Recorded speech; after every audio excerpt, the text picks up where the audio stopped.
Saya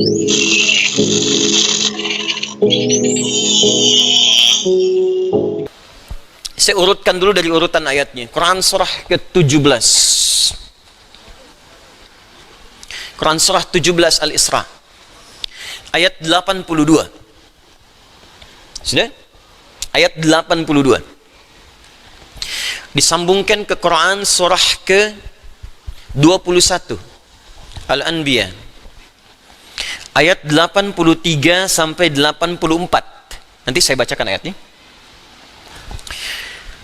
Terakhir ditutup dengan Quran surah pertama Al-Fatihah ayat 1 sampai 7.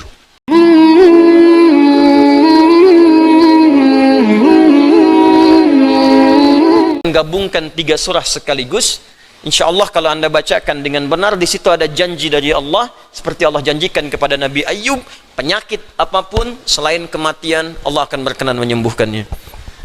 Pertama, saya urutkan dulu dari urutan ayatnya. Quran surah ke-17. Quran surah 17 Al-Isra. Ayat 82. Sudah? Ayat 82. Disambungkan ke Quran surah ke-21 Al-Anbiya.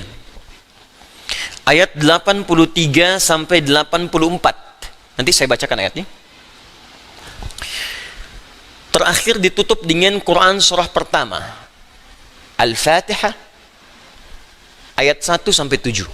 Saya ingin ajarkan zikir dalam Al-Quran yang bisa menguatkan roh tatkala dilanda penyakit-penyakit semacam yang kita hadapi pada saat ini.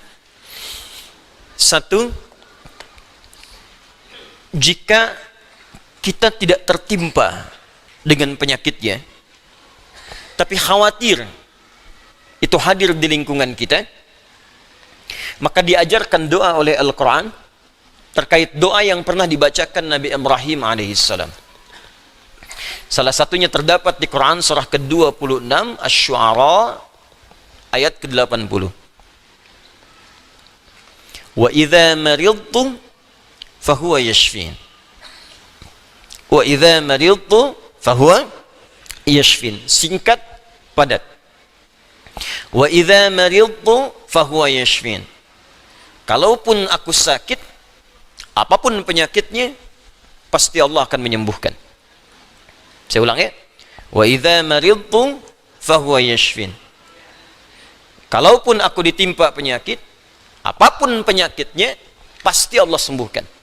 Yang kedua, kalau Anda terkena penyakitnya dan divonis menjadi bagian dari ahli penyakit itu, misal yang sekarang terkena, misalnya kena corona atau kena yang lain, kena cancer, kena macam-macam, maka Allah ajarkan zikir yang selanjutnya yang bisa Anda bacakan, tapi tolong dibacakan dengan penuh keikhlasan dan permohonan kuat kepada Allah Subhanahu wa taala.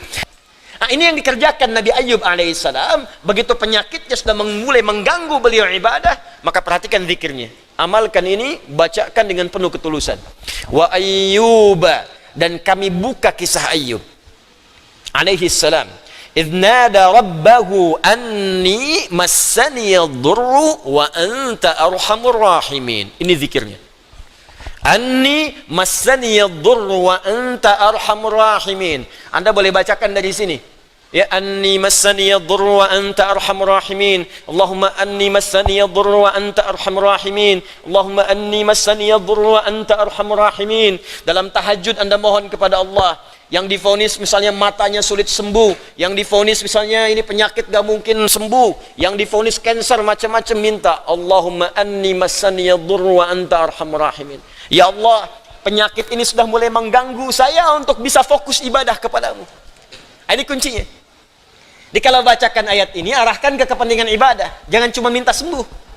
Anda tahu apa jawabannya? Fastajabna lahu fakashafna ma bihi min dhurrin wa atainahu ahlahu wa mithlahu ma'ahum rahmatan min indina, ujungnya wa dzikra lil abidin. Kata Allah, kalau ada orang yang mengamalkan zikir ini seperti Ayub mengerjakannya, aku akan sembuhkan penyakitnya, hilangkan semua kesulitannya, bahkan aku kembalikan aset-asetnya yang dirasakan hilang. Terakhir, bacakan surah Al-Fatihah dengan benar, karena Al-Fatihah disebut langsung juga oleh Nabi sallallahu alaihi wasallam sebagai syifa,